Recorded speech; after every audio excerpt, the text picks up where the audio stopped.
நம்ம பாக்யலக்ஷ்மி இவ்வளோ years of journey முடிய போகிறதுன்னா இவ்வளோ நாள் நம்ம ப்ராஜெக்ட்க்கு நீங்கள் ஒரு அன்பு காட்டி. ஹாய் ஹலோ எல்லாருக்கும் வணக்கம் and welcome back to our channel. Baakiyalakshmi serial முடிவுக்கு வந்துடுச்சு. ஸோ இது சம்மந்தமாக வந்துட்டு பார்த்தீங்கன்னா அதில் நடித்த லீட் ரோல் பண்ண பாக்கியலட்சுமி வந்துட்டு வீடியோ எமோஷ்னலாக வெளியிட்டிருக்காங்க. இந்த சீரியல் பார்த்தீங்கன்னா கிட்டத்தட்ட 3000 எபிசோடுகளை தாண்டி போயிட்டு வந்துச்சு. ரொம்ப பெரிய மெகா சீரியல் அப்படின்னு சொல்லலாம். இந்த சீரியலுக்கு தமிழகம் முழுக்க ஏகப்பட்ட ஃபேன்ஸ் இருந்தாங்க, தாய்மார்கள் இருந்தாங்க. ஆக்சுவலாக இந்த சீரியலோட கதையை பார்த்தீங்கன்னா 2 பொண்டாட்டிக்காரர் முதல்ல 2 பொண்டாட்டிக்கிட்ட எப்படி மாட்டிக்காமல் முழிச்சிட்டு இருந்தாரு, அதுக்கப்புறம் மாட்டினதுக்கப்புறம் என்ன ஆச்சு, பிரிஞ்சு வந்ததுக்கப்புறம் என்ன ஆச்சு இப்படின்னு போயிட்டு இருந்துச்சு. ஸோ இந்த கோபியோடைய நடிப்பை வந்துட்டு கொஞ்சம் என்ன சொல்கிறது எல்லாருமே ஈர்த்துச்சின்னு சொல்லலாம். ஆஃப்டர் தட் பார்த்தீங்கன்னா இந்த சீரியல் நிறைய ட்ரோலுக்கு உள்ளாயிடுச்சு.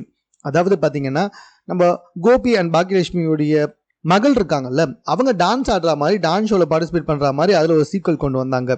அந்த சீனை கிட்டத்தட்ட சமூக வலைத்தளத்தில் எல்லாருமே ட்ரோல் பண்ணிட்டாங்க. அது வரைக்கும் ஒரு சீரியல் வந்துட்டு கொஞ்சம் கெத்தாக ஒரு நல்ல பேரோட போயிட்டு இருந்துச்சு. பட் ஆஃப்டர் தட் பார்த்தீங்கன்னா அந்த சீரியலை பயங்கரமாக ட்ரோல் பண்ணி செம்மையாக ஒரு வழி பண்ணிட்டானுங்க. அதனாலேயே இந்த சீரியலை வந்துட்டு சீக்கிரமாக முடிச்சாகணும் அப்படின்னு இடத்துக்கு வந்துட்டாங்களா என்னன்னு தெரியல. ஸோ அந்த சீரியலோட லாஸ்ட் ஷூட்டிங் அப்போ பாக்கியலட்சுமியும் வந்துட்டு வீடியோ எமோஷனலாக வெளியிட்டிருக்காங்க. இவ்வளோ பெரிய சீரியலில் எனக்கு இவ்வளோ பெரிய பேர் எடுத்துக்கிட்ட எல்லாருக்கும் நன்றி அப்படின்னு சொல்லி அதில் ரொம்ப எமோஷனலாகவே பேசியிருக்காங்க. கண்டிப்பாக இது பாக்கியலட்சுமி சீரியலோட ஃபேன்ஸ் எல்லாருக்குமே ஒரு மிகப்பெரிய அதிர்ச்சி ஏற்படுத்தணும்ல டவுட்டே கிடையாது. பட் அன்ஃபார்ச்சுனேட்லி ஏதாச்சும் ஒன்று தொடங்கினா முடிஞ்சு தானே ஆகும். மேலும் இது போன்ற செய்திகளுடன் கூட தெரிந்து கொள்வதற்கு நம்ம சென்னை சேனலில் சப்ஸ்கிரைப் பண்ணுங்க. இது குறித்து உங்களுடைய கருத்துக்கள் எதுவாக இருந்தாலும் கமெண்ட்ல நீங்கள் பதிவு செய்யலாம்.